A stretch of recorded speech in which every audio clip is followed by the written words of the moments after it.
Bismillahirrahmanirrahim. Assalamualaikum warahmatullahi wabarakatuh.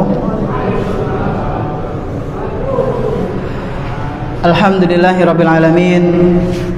Wassalatu wassalamu ala nabiyyina Muhammadin wa ala alihi wa ashabihi wa man tabi'ahum bi ihsanin ila yaumiddin.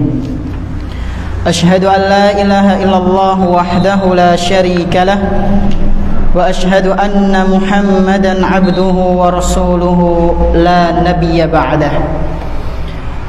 Alhamdulillah, segala puji hanya milik Allah Subhanahu wa ta'ala, di mana Dia telah memberikan kepada kita semuanya nikmat yang begitu banyak. Dan di antara kenikmatan-kenikmatan yang telah Allah Subhanahu wa ta'ala berikan kepada kita semuanya, yaitu berupa nikmat iman, nikmat Islam, nikmat sehat, nikmat kita bisa kembali menghadiri majelis ta'lim di salah satu rumah-rumah Allah Subhanahu wa ta'ala yang kita cintai ini. Kita berharap kepada Allah Subhanahu wa ta'ala, semoga apa yang kita pelajari pada malam yang berbahagia kali ini bisa kita amalkan dalam kehidupan sehari-hari dan bisa kita sebarkan, ajarkan, kita sampaikan kepada orang lain, sehingga itu semua harapannya adalah agar menjadi bekal amal soleh kita kelak ketika berjumpa dengan Allah Subhanahu wa ta'ala di hari akhir nanti. Allahumma amin. Tak lupa pula salawat dan salam semoga senantiasa tercurah limpahkan kepada Nabi kita yang tercinta, Nabi Muhammad sallallahu alaihi wasallam, beserta para keluarganya, para sahabatnya dan umatnya yang senantiasa mengikuti sunnah-sunnah beliau hingga hari akhir nanti. Jamaah salat maghrib, bapak-bapak dan ibu-ibu rahimani wa rahimakumullah. InsyaAllah pada malam yang berbahagia kali ini kita akan melanjutkan pembahasan fikih. Kita akan membahas atau melanjutkan pembahasan tentang fikih masuk ke bab tayamum.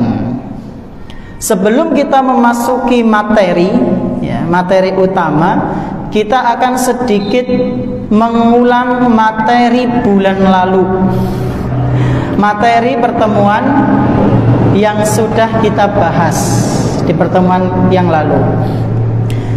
Bahas nopo Pak Bu pertemuan yang lalu? Pembahasannya bekelalen. Nopo Pak? Pembatal wudu. Ya.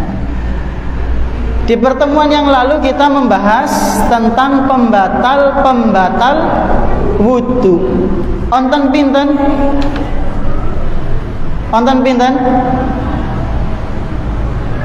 Pembahasannya bekelalen apa maning poin-poinnya Ustaz? Lebih-lebih kelalen. Sekurang-kurangnya ada 7. Dan kemarin kalau nggak salah kita baru bahas 5 ya. 5 atau 4 ya. 4 kalau nggak salah. Pembatal wudu yang pertama adalah napa? Segala sesuatu yang keluar dari 2 jalur atau 2 lubang, nuwun sewu. Napa dan napa? Kubul dan dubur, lubang depan dan lubang belakang. Segala yang keluar dari itu maka membatalkan wudu. Yang kedua, hilang akal. Apabila orang wudu kemudian nuwun sewu akalnya hilang, maka wudunya batal.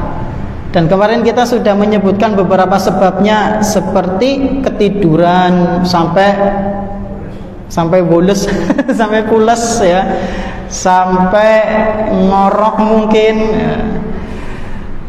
kemudian mabuk ya, dan yang lainnya.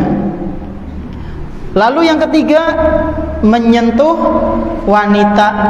Nah, menyentuh di sini maksudnya pripun? Menyentuh wanita yang non muhrim, ya. Non mahram, maaf, bukan mahram. Atau menyentuh wanita di sini diiringi dengan apa? Syahwat. Ya. Kemudian yang keempat apa? Menyentuh kemaluan dengan telapak tangan. Ya, dengan telapak tangan, maka ini juga menyebabkan wudu kita batal.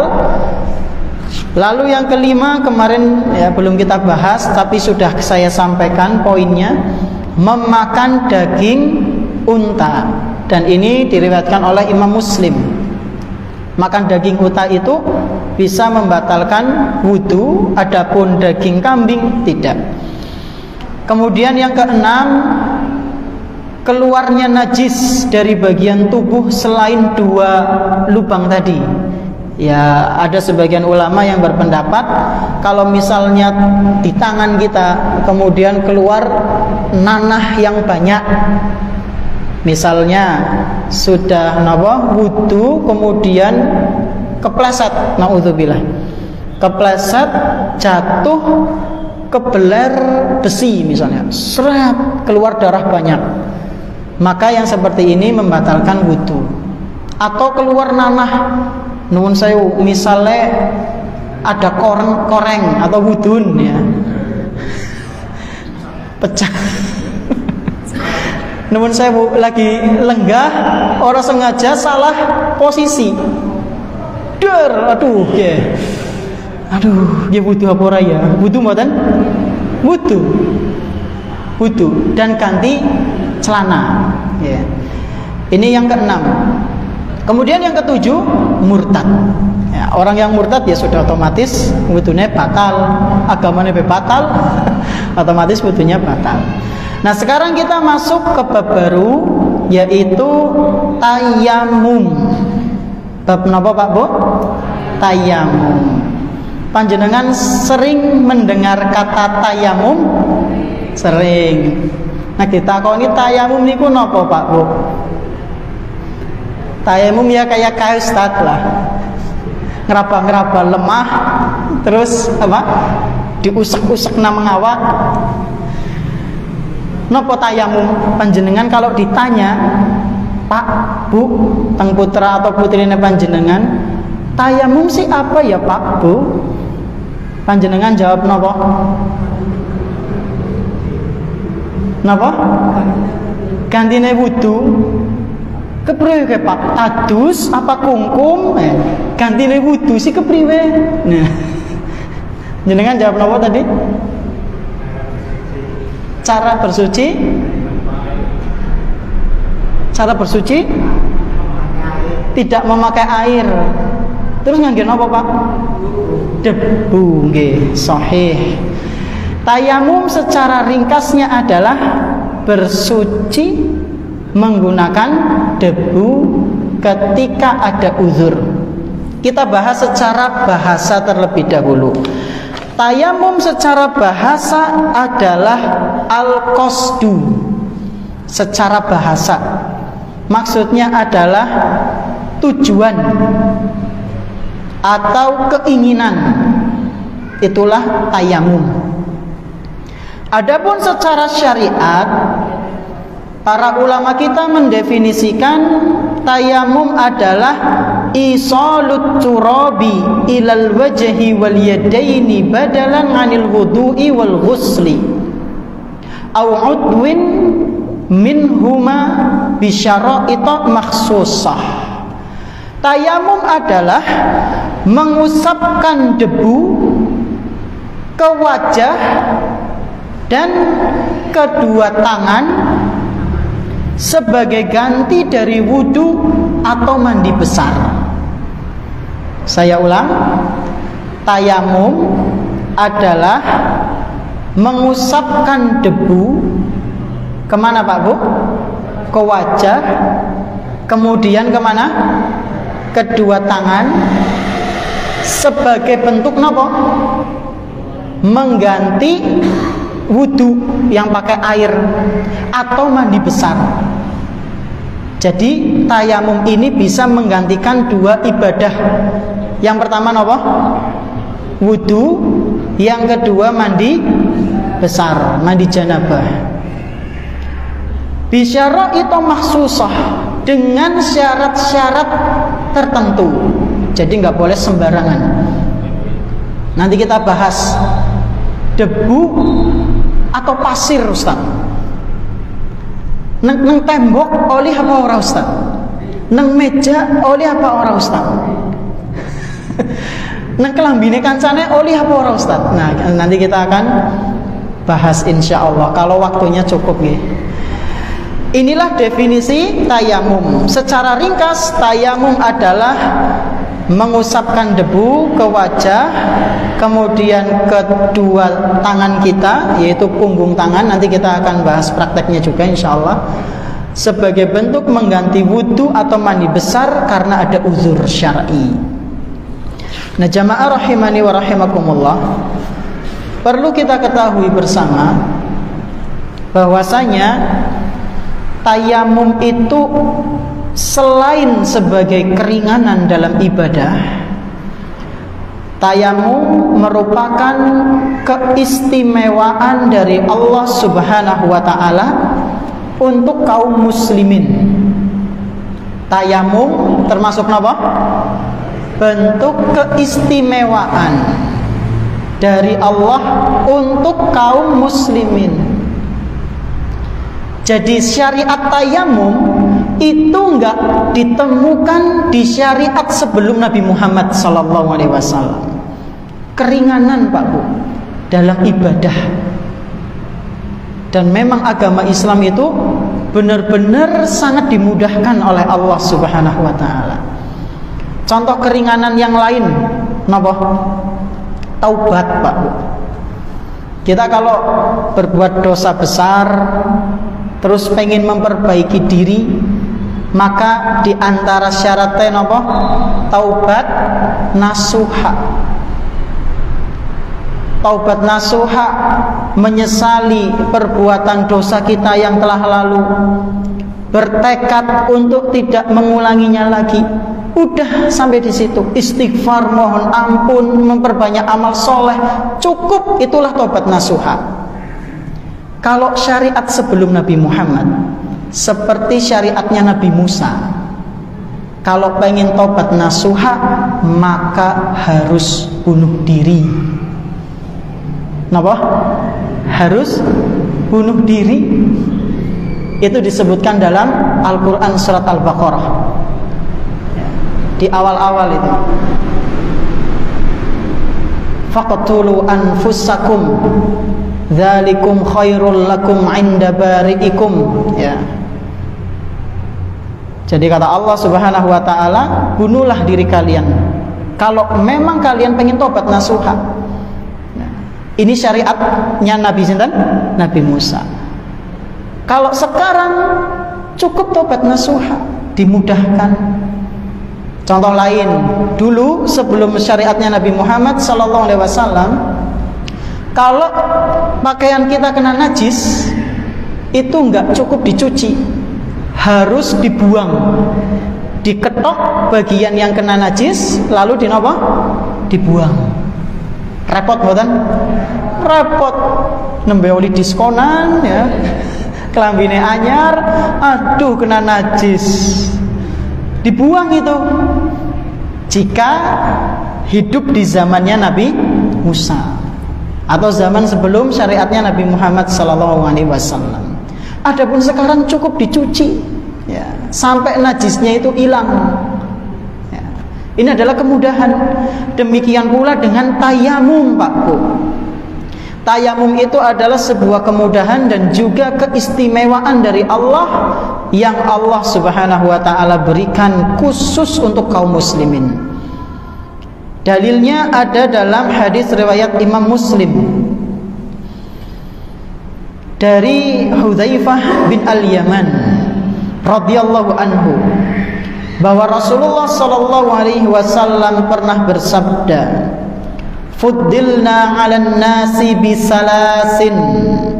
Kita ini wahai kaum muslimin diistimewakan oleh Allah Subhanahu wa taala dengan 3 hal di antaranya.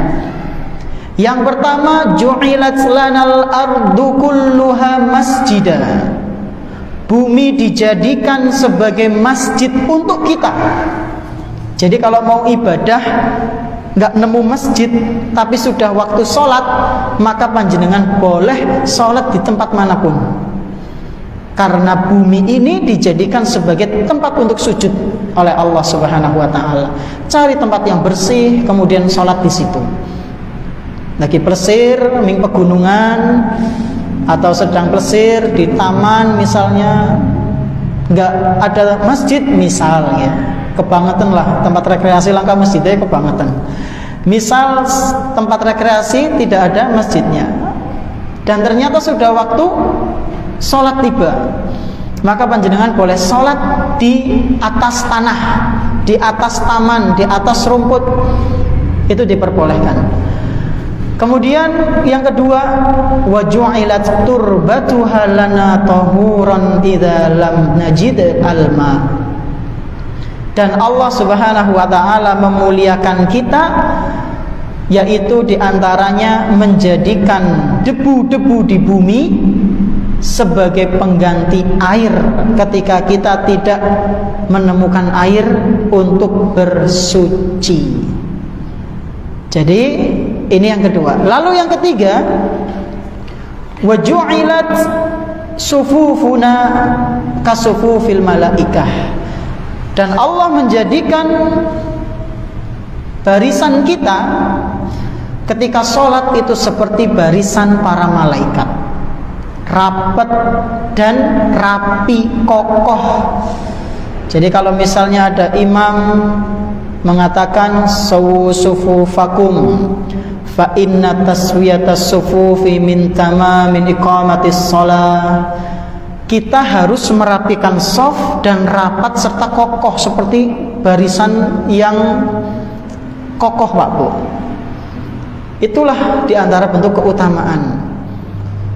Jangan sampai ketika imam sudah bilang luruskan dan rapatkan shaf, lalu ada di antara kita yang bilang sami'na wa ata'na, kami dengar, kami taat, tapi orang rapat. Tapi dengar sekangen di, ya. Maka kita harus merapatkan shaf tersebut. Ini hadis yang menunjukkan bahwasanya tayamum itu termasuk dari keistimewaan yang Allah berikan kepada kaum muslimin. Nah, jamaah rahimani wa rahimakumullah, banyak dalil dari Al-Quran maupun hadis-hadis Nabi Sallallahu Alaihi Wasallam yang menyebutkan bahwasanya tayamum itu disyariatkan. Tayamum disyariatkan. Dalil yang pertama dari Al-Quran di surat An-Nisa ayat ke-43. Surat apa Pak Bu? An-Nisa ayat 43. Di situ Allah Subhanahu wa taala berfirman, wa in kuntum marda aw ala safarin aw jaa ahadum minkum minal ghaita aw lamastumun nisa falam tajidu ma'an fatayammamu. Apabila kalian tidak menemukan air, maka hendaknya kalian itu bertayamum. Sa'idan thayyiban, dengan debu yang suci. Jadi jangan sembarang debu. Ini dalil yang pertama. Dalil yang kedua dalam sebuah hadis, yaitu hadis riwayat Imam Bukhari. Kisahnya Ammar bin Yasir, ya. Ammar bin Yasir radhiyallahu anhu, bahwasanya beliau ini pernah cerita Pak Bu, cerita kepada Umar bin Khattab radhiyallahu anhu. Dia mengatakan, ba'atsani Rasulullah sallallahu alaihi wasallam fi hajah. Suatu hari Rasulullah sallallahu alaihi wasallam pernah mengutusku untuk suatu keperluan. fa ajnabtu falam ajidil ma.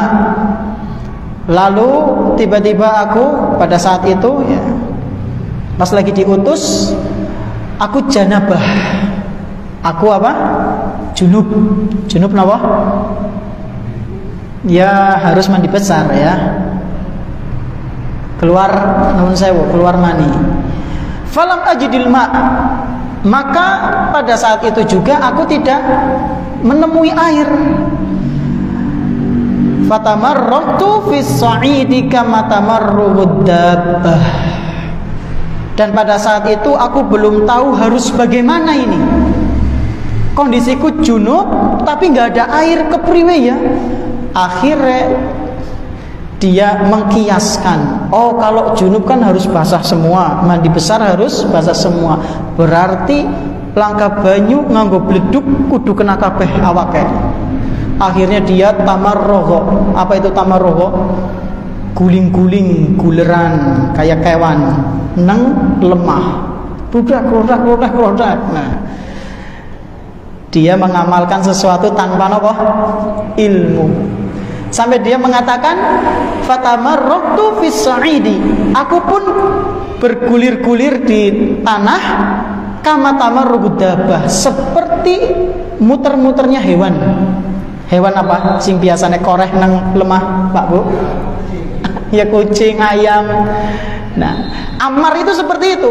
Karena dia mengkiaskan debu seperti air, maka kudu saawaknya kena lemah kabeh. Ketika beliau sudah seperti itu, nemui Nabi Sallallahu Alaihi Wasallam. Wahai Nabi, tadi saya ini janabah, saya junub. Lalu saya menggulirkan tubuh saya, ya, muter-muter, guling-guling di tanah. Itu benar apa orang Nabi? Salah. Kalau salah ya Nabi mengatakan salah. Cukup bagimu, kalau nggak nemu air, maka Nabi mengatakan cukup bagimu menepukkan kedua tangan, kemudian usap wajah dan tanganmu. Ini dalil menunjukkan tayamum itu disyariatkan. Jadi kalau misalnya ada yang tanya, loh kok sih kenapa dening gerak-gerak kayak kue orang wudu kan langkah banyu? Loh emang sih mengajarnya siapa? Allah dan Rasulnya Sallallahu Alaihi Wasallam.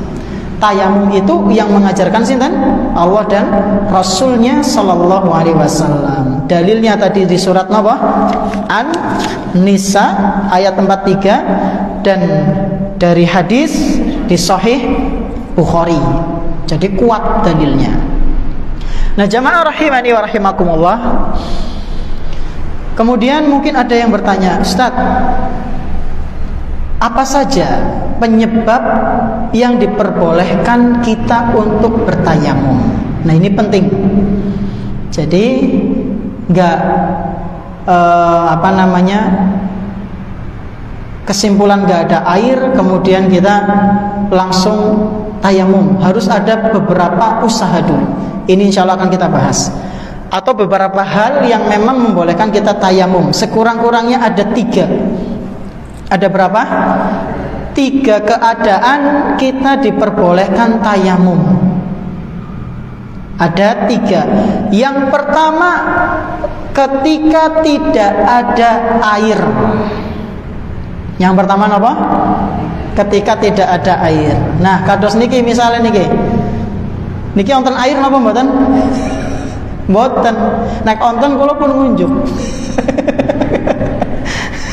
Ini contoh ya. Kalau ada saya sudah minum. Kemudian yang kedua, mboten nama. Yang kedua, yang pertama apa? Tidak ada air. Yang kedua, sakit. Nah, sakit sing kepriwe? Panuwun apa kudu tayamum ya? Panuwun sakit apa bukan sakit? Sakit. Apakah harus tayamum? Terus nuwun sewu kebotakan, rontok, rambut rontok itu sakit atau bukan? Termasuk penyakit. Apakah harus tayamum? Sakit yang bagaimana? Nanti ada perinciannya. Yaitu sakit yang sampai membuatnya tidak bisa kena air. Ya. Nanti insya Allah kita bahas. Lalu yang ketiga, safar. Ketika sedang safar. Dan poin ketiga ini semoga saja waktunya cukup Pak Bu, karena kalau cuma disebutkan poinnya takutnya salah paham. Baik, kita langsung yang pertama. Tidak ada air. Perlu kita pahami bersama Pak Bu, Allah Subhanahu wa ta'ala berfirman dalam Al-Quran surat An-Nisa tadi ayat 43. Ada juga ayat yang sama di surat Al-Maidah ayat ke-6. Di situ Allah Subhanahu wa ta'ala berfirman, falam tajidu ma'an. Ketika kalian tidak menemukan air. Ketika kalian tidak menemukan air. Tidak menemukan air di sini, para ulama sebagian dari mereka menjelaskan, di antaranya para ulama Syafi'iyah, mereka menjelaskan setelah usaha. Setelah apa? Usaha mencari. Jadi enggak semerta-merta baru dengar, oh iya kejere kemarau langka banyu, iya temenan tengok kanan kiri, oh iya langka banyu ya wis tayamum bae lah. Enggak sesimpel itu. Para ulama kita merincinya. Mencari di sini bukan sembarang mencari, namun harus benar-benar berusaha mencarinya. Ya, mengenai hal ini ada beberapa poin. Yang pertama, misal kalau kita lagi rombongan seperti ini, udah datang waktu sholat, ternyata air mati, atau kita sedang dalam safar, ya, atau lagi di tempat yang jauh dari perkotaan yang ada airnya di situ, maka orang yang nyari adalah orang yang amanah. Orang yang gak terkenal suka ngelombok. Ini para ulama Syafi'iyah, sebagian dari mereka mensyaratkan seperti itu. Kalau yang nyari orang yang suka berdusta, ketika dia ngasih kabar gak bisa diterima. Harus orang yang apa? Amanah. Karena dikhawatirkan Pak Bu, orang yang suka ngelombok nanti disuruh nyari air, jebulan umingan-angan itu, oh iya langka banyu. Daripada kesuwen yang kesel boleh di banyu, mending ngomong baik, iya langka banyu. Ini kan repot, padahal di sebelah sana ada air. Maka harus orang yang amanah. Nah kemudian, mana lokasi yang harus kita cari?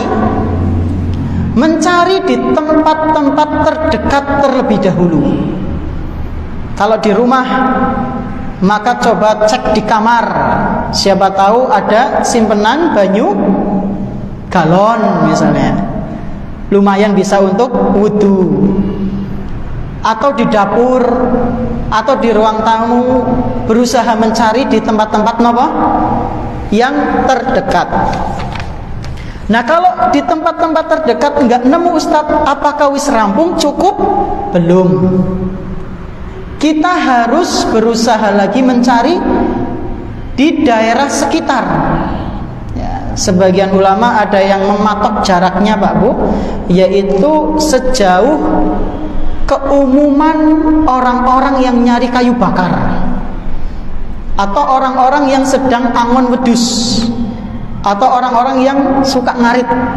Ke jarak ngumah ning tempat angon atau sepira? Bisa dikira-kira?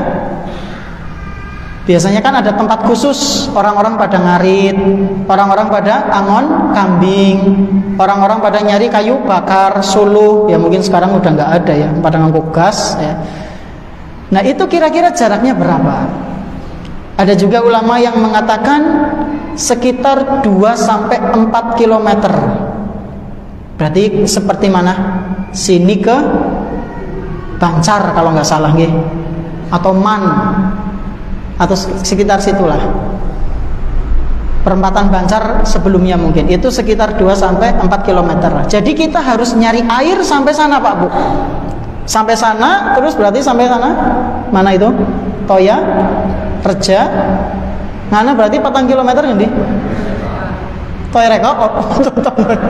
Kayaknya pertigaan Bojong nggih. 4 km sepertinya. Bener apa salah itu? Ya 2 sampai 4 km lah panjenengan kira-kira. Nah, kalau panjenengan sudah sampai sana ternyata nggak ada air, panjenengan boleh tayamum. Nah, kalau ke sana berarti sampai mana? Perempatan Mewek. Ya, panjenengan harus benar-benar memastikan. Repot temen ya Ustaz. Ya harus seperti itu memang. Ya. Kemudian ada yang ngasih catatan. Kalau misalnya kita mencari seluas ini sampai akhirnya waktu sholat itu habis, maksudnya kita baru sampai sana, kemudian tiba-tiba sudah azan, udah qomat, udah selesai waktu sholatnya, maka nggak apa-apa. Cukup misalnya panjenengan ngasih bancar, orang nemu, apakah perlu maring toya reka, perlu maring pertelon Bojong, kayaknya nek dewek golet minganah, balingene wis rampung maribe gitu. Maka panjenengan cukup satu wilayah saja. Sampai Bancar sudah selesai, oh nggak ada air karena maghrib kan mepet misalnya di waktu maghrib, maka sudah panjenengan tayamum sholat. Bisa dipahami Pak Bu? Bisa membuatan nih ya. Jadi kalau misalnya nih maghrib mati apa? Mati air nggak nyala. Maka panjenengan yang pertama kali harus dilakukan apa? Nyari di tempat terdekat. Kalau nggak ada maka panjenengan nyari di daerah sekitar. Sampai mana kalau di sini? Bancar. Kira-kira ngeneng ming Bancar ngasih isya napa mboten? Nek melaku ya kayaknya ngasih isya ya. Motor ya cepet lah. Terus ke Toya Reka, habis dari Bancar kemudian ke Toya Reka, balik ke Kedung Menjangan lagi. Sudah isya atau belum? Sudah, maka panjenengan cukup sampai Bancar saja. Memastikan, oh sampai sana air juga mati. Maka kita cukup apa? Bertayamum. Loh Ustaz, ngasih ming alun-alun ke priwe? Ada ulama yang mengatakan silahkan, ada juga udah cukup 2 sampai 4 km. Ini jaraknya. Kemudian jika ternyata sudah nggak ditemukan air di situ, maka dipersilahkan untuk tayamum. Ini mengenai apa Pak Bu? Ketika tidak ada air, maka kita harus berusaha mencarinya. Jangan cuma apa? Ya kayane-kayane. Ya. Kenapa Pak? Pasrah. Usaha dulu, harus usaha dulu. Inilah yang dicontohkan oleh para ulama kita. Kemudian yang kedua apa? Kita boleh tayamum ketika sedang sakit yang sampai membuat kita nggak bisa pakai air. Nah jamaah rahimani wa rahimakumullah, keadaan orang sakit itu sekurang-kurangnya ada 3 keadaan. Yang pertama, jika dia kena air, maka bisa nyawanya hilang. Napa wonten? Kena air kok malah mati, sih kepriwe gue? Hah? Mesti nek? Pripun Pak? Pun pasti. Niku anu penyakit napa? Ada yang mengatakan contoh penyakitnya itu adalah penyakit yang sekitar kepala, ya, atau penyakit kebakaran, luka bakar sampai level 3. Karena luka bakar itu kan ada level 1, level 2, level 3 itu yang udah parah, ya, yang sudah parah. Ada yang mengatakan kalau itu kena air bisa mengancam nyawanya. Maka yang seperti ini kalau mau sholat cukup tayamum. Atau orang yang nuwun sewu, dia apa namanya, pengeluaran apa nih?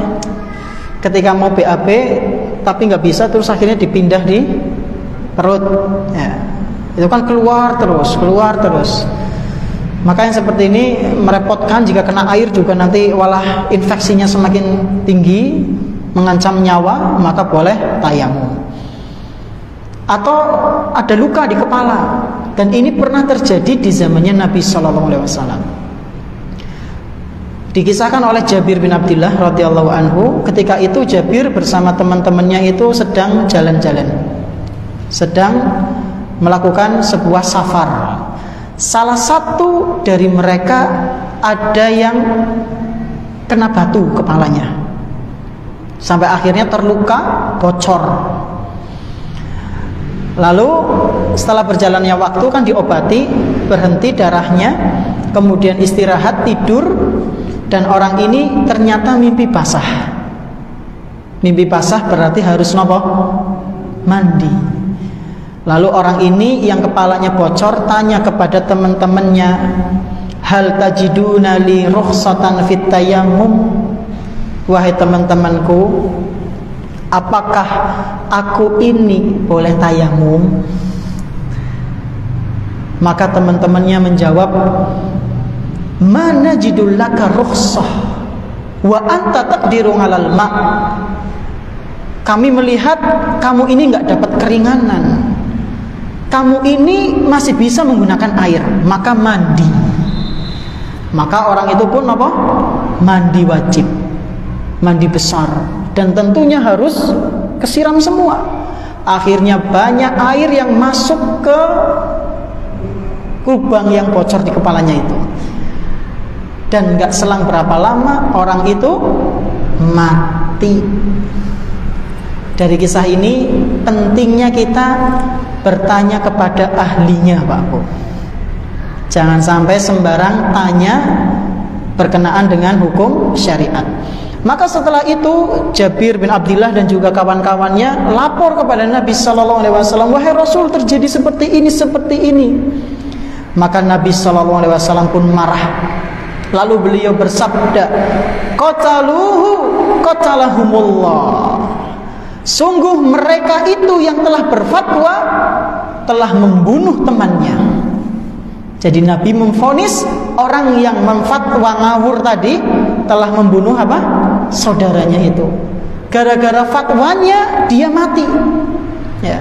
Semoga Allah memerangi mereka. Semoga Allah melaknat mereka. Qatalahumullah. Lalu beliau memperingatkan kepada para sahabatnya, ala sa'alu idlam ya'lamu. Mengapa mereka enggak mau bertanya kepada ahlinya ketika mereka tidak mengetahui suatu permasalahan? Fa inna ma syifa'ul 'iyyis su'al. Karena sesungguhnya obatnya dari kebodohan itu adalah bertanya. Bodoh itu termasuk penyakit. Obatnya apa, Pak Bu? Bertanya. Kalau kita belum tahu suatu permasalahan, maka cara mengobatinya adalah bertanya. Jangan pakai kayane, ya. Jangan pakai kayane. Wallahu a'lam bishawab. Ini mengenai nopo orang yang terluka jika kena air maka bisa mengancam nyawanya.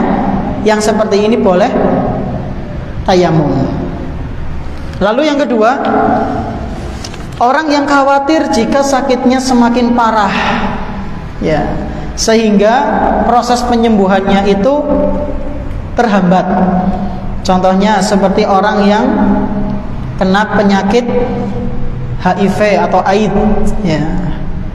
Jadi nuwun sewu, orang yang kena virus HIV atau AIDS itu harus tetap sholat, ya. Tapi kalau misalnya sudah parah dan kalau kena air malah semakin memburuk, tentunya dengan konsultasi dokter, ya, maka yang seperti ini boleh untuk tayamum. Atau orang yang transplantasi, mengganti anggota organ tubuh, ya, organ tubuhnya diganti, kayak mengganti ginjal atau mengganti paru-paru, maka yang seperti ini biasanya imunnya sangat lemah. Kalau kena air bisa tubuhnya melemah, ya. Atau orang yang luka parah, lecet-lecet parah, kalau kena air semakin apa? Memburuk keadaannya, makin greges, malah tambah meriang, nggak sembuh-sembuh. Maka yang seperti ini boleh dia bertayamum. Dan keadaan yang ketiga, orang yang sakit itu Ada yang mana mereka itu sakit-sakit ringan, seperti sakit panu lah misalnya, atau sakit panu tapi bukan di anggota tubuh yang untuk wajib dibasuh, atau sakit ringan seperti pilek ringan, batuk ringan, ya, pusing ringan, maka yang seperti ini tetap berwudu dengan air, tidak boleh tayamum. Itulah 3 keadaan orang yang sakit. Nah, jamaah rahimani wa rahimakumullah, mengenai safar, nah ini yang tadi Anda sampaikan, safar itu boleh tayamum jika dia sedang dalam perjalanan jauh, seperti di gurun pasir misalnya. Kisah apa sih arti gurun pasir? Kemudian dia tidak menemukan air di situ. Atau misalnya dia nemu air cuma cukup buat minum.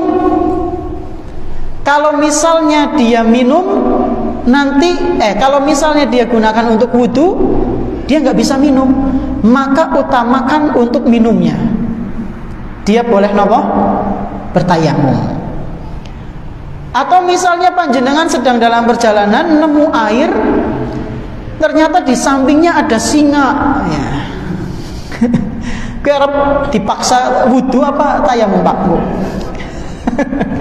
Dipaksa wudu tak kayaknya bali-bali dari jeneng ya. Maka yang seperti ini boleh tayamum. Aduh yang pengen wudu jane, tapi gue anak telu singane gue lagi pada nginum bareng ngarep wudu. Kalau yang seperti ini maka dapat rukhsah, boleh tayamum. Atau ada anjing misalnya, anjing yang dikhawatirkan apa? Pencilangan, atau anjing yang rabies, ya itu kan bahaya banget. Meskipun ada air, tapi ada anjingnya di situ, lebih baik tayamum, ya, karena nyawa itu lebih diutamakan. Ini mengenai safar. Jadi nggak sembarang safar, gitu.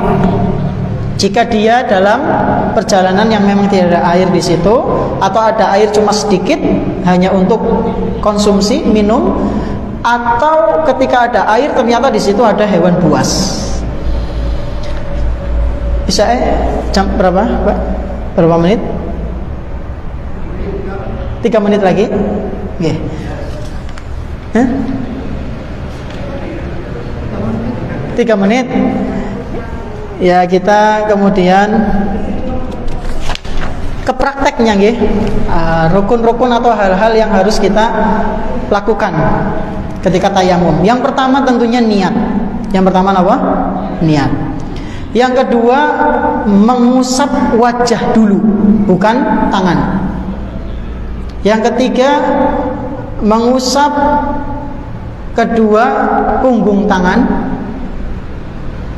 Yang keempat menggunakan tanah yang suci, ya yang bisa kelihatan warnanya, ya, coklat atau merah atau hitam, yang penting berdebu, dan berurutan. Prakteknya gimana Ustaz? Gini. Jadi tadi ini sesuai dengan hadis riwayat Imam Bukhari. Nabi SAW waktu itu diceritakan oleh sahabat, fadoraba bikaffihi dorbatan malal ard. Nabi menepuk tangannya ke, ini contohnya debu, nggih, seperti ini. Ditepukkan, kemudian setelah itu summa nafadoha, kemudian dikibaskan, kemudian summa masaha bihima dhahra kaffihi bishimalihi au dhahra shimalihi bikaffihi. Tadi saya salah urutan, ya. Tangan dulu yang dibasuh, yang diusap. Jadi setelah Nabi menempukkan ke tanah, kemudian dikibaskan, lalu Nabi mengusap punggung tangan. Kadang beliau seperti ini, kadang beliau seperti ini. Kadang yang kanan dulu, kadang yang kiri dulu. Setelah itu Nabi mengusap wajahnya. Di sini para ulama menjelaskan, merinci, kalau misalnya debunya itu masih ada, maka cukup sekali tepukan. Tapi kalau misalnya pas kayak gini kemudian kayak gini, itu udah hilang, maka boleh nepuk lagi, lalu ke wajah. Debu yang bagaimana Ustaz? Debu yang minimal kalau panjenengan nepuk kayak gini ada apa nih? Apa ya jenenge iki, Pak? Hah? Iya, nek bule. Itu.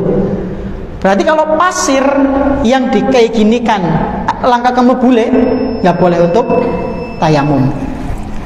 Saya kasih contoh sebentar. Misal nih Pak, ini ada apa? Tanah yang berdebu, ini, terus ini. Kalau misalnya masih ada debunya, lanjut nomor, lanjut. Lalu bisa tepuk. Kalau misalnya ketika penjenengan sudah tangan dengan serasa sudah hilang, maka boleh apa? Tepuk lagi baru ke wajah. Disunahkan juga setelah ini penjenengan begini bahasanya.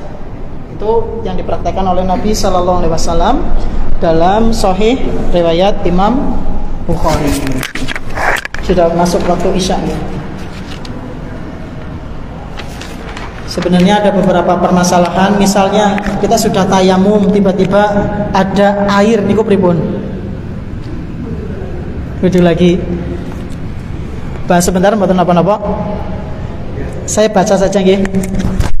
Penting, misalnya panjenengan sudah tayamum terus napa? Ada air, itu gimana? Nah, saya baca saja nih.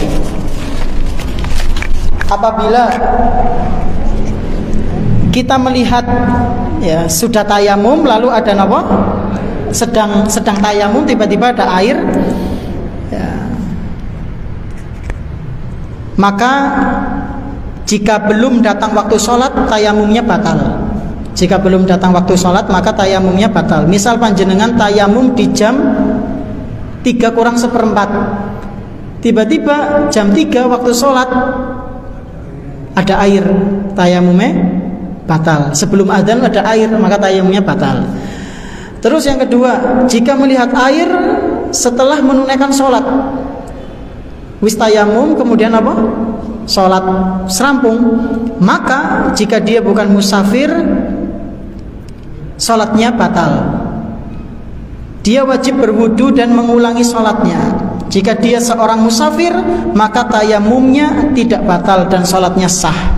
Namun jika dia safar untuk tujuan maksiat, tayamumnya batal. Kemudian yang ketiga, jika dia melihat air ketika sedang menunaikan sholat, lagi sholat, dia tadinya tayamum, terus lagi sholat, tiba-tiba ada air ngalir nengarepe misalnya, ya, maka hukum tayamumnya seperti permasalahan di poin kedua tadi. Ya, kalau dia lagi safar maka nggak batal, tapi kalau dia lagi nggak safar, kemudian lagi sholat tiba-tiba ada air, maka dia membatalkan sholatnya dan tayamumnya batal. Wallahu a'lam bishawab. Poin-poin ini saya dapatkan di kitab ini, Kifayatul Akhyar. Mungkin ini yang bisa kami sampaikan. Kurang lebih mohon maaf. Terima kasih atas perhatiannya. Subhanakallahumma bihamdik asyhadu an la ilaha illa anta astaghfiruka wa atubu ilaik. Wassalamualaikum warahmatullahi wabarakatuh.